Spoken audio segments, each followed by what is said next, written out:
dərdim oyanmış, qalxıb yerimdən ürəyim təsdən. Güneş doğmuş, bulud çəkilmiş, gölgönə baxırdım onda kəpəzdən. Ürəyim yarpaq kimi titrədi, qəfil eşitdim incə bir səsdən.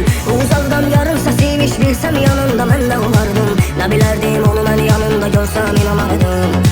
Bu eşk yaman nəyin nəsiymiş, bilsəm çoxdan mən də sevərdim. Nə bilərdim onu mən çoxdan görsəm inanardım. Mən səni gördüm həmin o zamandan, qopdum candan, yetdi cahandan. Tənum tadım mən həmin andan, qatlanmış kimiyəm. Üzümdə qəmsən xınalı naxışdan, xəncəri kimi kəskin o baxışdan. Quru havada sancı yağışdan, islanmış kimiyəm.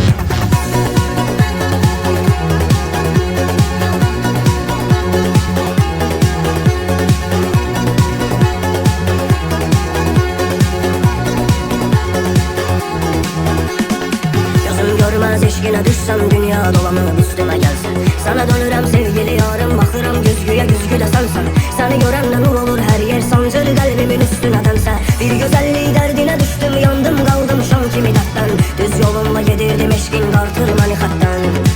Bu yazılmış yazıydı yoxsa qəlbim çıxardı qarşıma bəxtdən. Necə sataşdı gözün gözümlə keçəndə mən acı kənddən.